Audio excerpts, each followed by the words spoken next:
Hey, welcome back. All right, so Saggies, let's get into this. I'm going to look at more of a highly detailed message here. I'll go as detailed as what I see or whatever images I get, but I want to start out with kind of how they're feeling about things, whoever they may be. And we have the Seven of Swords. Someone may be lying to themselves. We could have a Libra, Gemini, Aquarius who is fond of wearing masks, faking like everything is okay. They might be somebody who tries to distract from important conversations by making light of things. This could be somebody who literally does wear a bow tie from time to time or does things like for a little bit of a laugh. Um, it feels like they're very hard to pin down to anything real because of the way they like. I'm not saying that they wear a bow tie like to be clown like, but it's just little details, like they're a slightly gregarious, they're a little bit of a performer, they're a little bit hard to pin down and get them to answer something serious. And because they are lighthearted and witty, it also gives them, it like affords them a lot of space to actually hide behind that persona. So this doesn't feel like somebody who's like a liar because they're trying to be, deceptive, but rather their method of behavior is intended like a shield to hide behind. Like the class clown that really has plenty of other like worries and fears and stuff inside of them, but they don't tell anybody that. So they buffer it by being a bit of a, kind of humorous or, someone that makes light of every situation. We have got I'm kind of picturing right now, sorry to go back for a second. Whichever Chris it is, I'm sorry, I run a lot of actors and actresses and even artist names together. I don't mean to be disrespectful, but I'm not good at holding names in my head. I'm way better with faces. But the guy from Guardian of the Galaxies, that Chris, is that Pratt, right? Not Pine? That one's Pratt. Forgive me. I blend names. Anyway, I'm picturing like that kind of character a little bit, makes light of really important stuff. Um, we have the Fool card sideways. We have the King of Swords sideways. We have the Page of Pentacles sideways. All of this is very much like some of the most important things in life they don't talk about. Some of the most important sentences that they needed to say, they didn't say.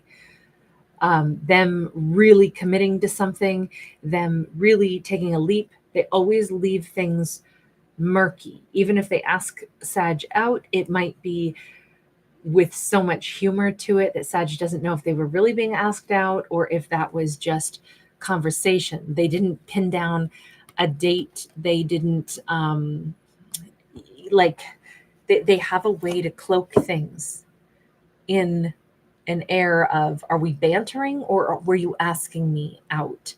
Or I don't know, there's something very serious that was never said, an offer that wasn't exactly made. I feel like this person is fun to be around. I feel like they're sexy, they're fun, but I feel like, and they're witty too. But it's hard to know if they mean anything. Nine of Cups.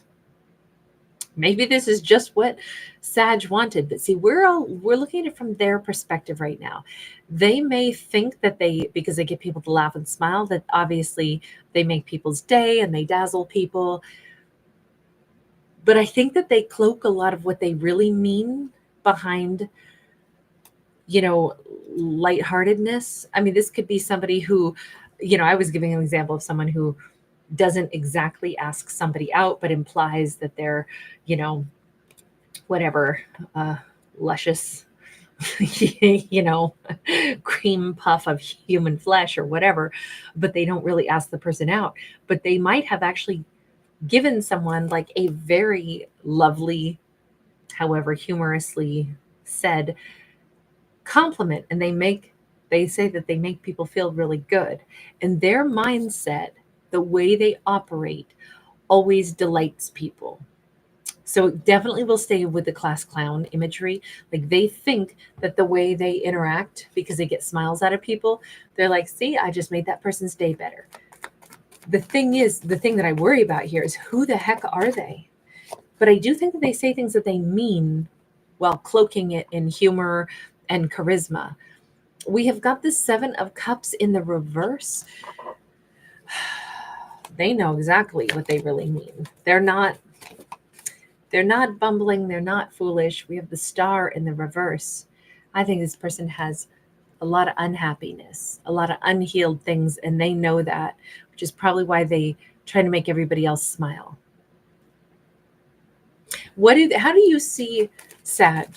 Because I'm thinking that Sag is somebody that you've made smile. Knight of Swords. This is the one person they might really, really want to move toward, not just to give Sag a couple of laughs, not because, that's what they think they're put on this earth to do.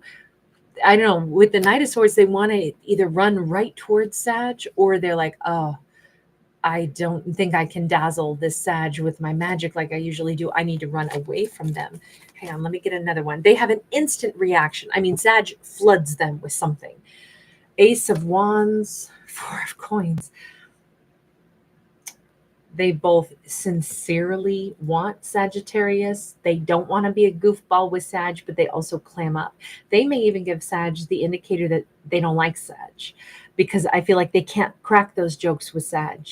And it was instant. The second they saw Sag, they may have like scuttered away. They may have, and it's because they actually are very attracted to Sag, but they are unable to use that suave, charismatic, laugh it off, everything's a joke, let me woo people, let me tell them how sexy they are with these lighthearted, gaffes. Let me, this is like somebody where everybody from like little kids think that they're funny and nice.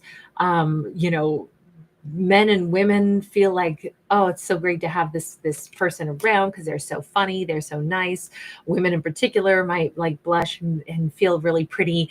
Nanas, grandmas might walk away feeling like that young whippersnapper just flirted with me. Like, they have the ability to be everybody's genie, whatever you need me to be, to put a smile on your face, whether it's sweet innocent clowning around, or it's chivalry and wiggling suggestive eyebrows at the old nanas to make them feel sexy. Whatever it is, they put on that show and it makes people happy. They don't know how to do that with Sag, because for the first time, it's not something that they would be performing for Sag. They actually want Sag. That's different. This person who is so charismatic with everybody else, they got zero riz when it comes to Sag. We got the Knight of Wands upright. Okay. In a funny way, Sag may be super charismatic too, and someone who has their own like swaggering ways. Because listen, a Knight of Wands, this would be Sag. If Sag sashays their way into a room, flirts a little here and there, has just the right words to say, Sag has, kind of a bit of an abundant spirit, a bit of personal pride. They're very attractive. They're, Sag isn't worried about, armpit BO. Those arms are up high.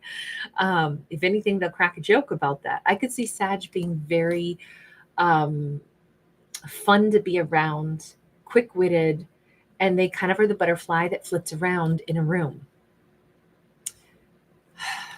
But here's the thing, Sag wants an emperor. This Sag, although if they do date around a little bit and they get to know different people and they're, kind of like someone who makes other people feel comfortable in a party, makes everybody feel super welcome, super comfortable being themselves, cracks jokes, like I said, about fiery BO. I'm sorry, it's just that fire always looks like it's coming out of her pits. And I'm like, I don't know why her pitters are on fire, but I'm guessing she would say it's my natural pheromones. I feel like Sag has a way about them that is just as charismatic as this individual who is so used to being Captain Charisma, and then they met their match in Sag, and they really want this Sag, and they don't know how to be charismatic. Now they're serious, and even, they look kind of like a schoolboy in the little schoolboy's uniform. It looks kind of awkward. It looks like Sag might make this person feel uncomfortable in a way that nobody else makes them feel uncomfortable, because they're used to being in charge. They're the suave. They're the person who knows how to use their charisma. Keep in mind, they got really good at hiding whatever wounds they have, whatever unhealed traumas they have. They got really, really good at hiding that.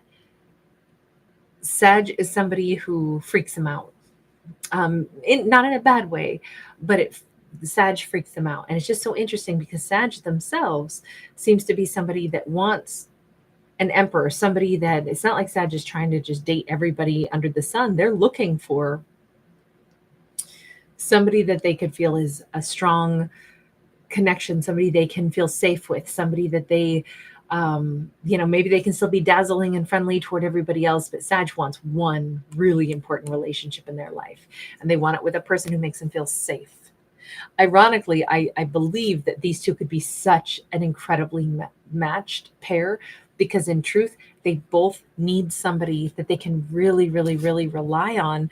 But I just don't know if these two will ever be able to get together because of these, there's an element where charisma and persona is, it's wonderful, but these two have to take off their masks with each other and get really, really real. And it is interesting. Here we couldn't see their face. And here we don't see Saggy's eyes. Sag wears a pair of shades. I do think Sag is very cool. Sag might go to lots of like music festivals. They might go hiking. They might like to be in the great outdoors. They might have quite a few like specific like adventures that they've had. It always comes across as somebody who's just like taking a bite out of life and, living life to explore and to be joyful. But it doesn't mean that they aren't also seeking something really important. Life is not just, one adventure to the next for the Sag. They actually are very deep, and this Sag has a really powerful desire to feel like they have one partner who's home and one person they can rely on, one person that, I think Sag in this storyline, they would give up their traveling days, their independent single days in order to build an empire with an emperor, but they've got to meet that person. So all I can say is for this storyline, we've got the 10 of Wands. I would say both Sag and this person, at least according to the universe here, they both actually are very, very close to being able to get really real with one another at this point in their lives. They've met somebody who, I think each of them needs something more stable, more foundational. And if they can each lay down that last little bit of charisma and just let one another meet the real them, we have the 9 of Wands sideways. I do feel Sag and this person have both put in great effort to make other people's lives happier than their own lives have been. And if they both can lay down that bit of wounding where their charisma and their kindness and their wit and everything was always gifted to those around them to make other people's day, to make other people feel comfortable and happy. I think now is the time for them both to recognize, truth is though, that was part of my wounding and I'm going to surrender that. And now I'm going to be, when I see someone or something that I really want, I'd like to go ahead and maybe drop some of my persona and be who I really am with one person that I can feel safe with. We got a 6 of Cups. Oh, Sag, this is beautiful. This is a chance for these two individuals to come into a union. They have found each other for a reason.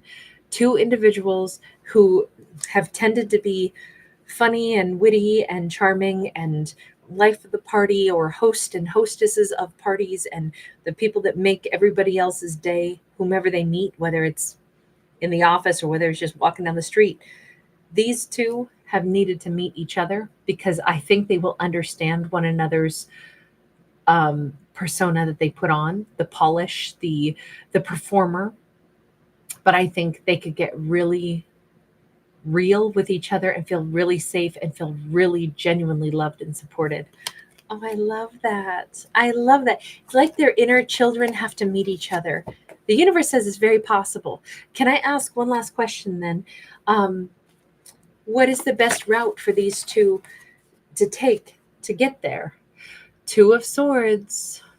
It may be Sag first that pays closer attention and notices this person to the point where, quiet observation of somebody. If Sag notices that this person is almost like behaves totally different when Sag comes around, if Sag can understand by paying careful attention to be like, they put on such a wonderful persona for everybody else, then around me, they almost clam up. Oh, I get it. They're a little bit awkward with me because they're genuinely attracted to me. It's easy to flirt with people we don't care about. I know it sounds terrible, but that's what I'm saying with this.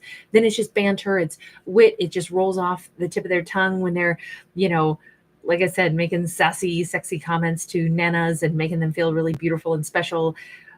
But when it's somebody they really would like to get to know, that they're really attracted to, now it matters. Now it counts. Now you can't put on the persona or the act. I almost think it's going to be Sag who notices this about them. And maybe it's even going to be Sag who's like, hey, I wouldn't mind getting to know the real you. The persona is great. Your act is polished, but I wouldn't mind getting to know the real you because I'll bet there's a lot to you. It may be Sag who just says it like it is. I don't know. I like the chance to drop the persona. That's really awesome here. All right, I'm going to leave that there. Thank you guys so much for hanging out with me. Really appreciate you. Thanks for giving it a thumbs up and subscribing. Lots of love to everybody. Bye for now.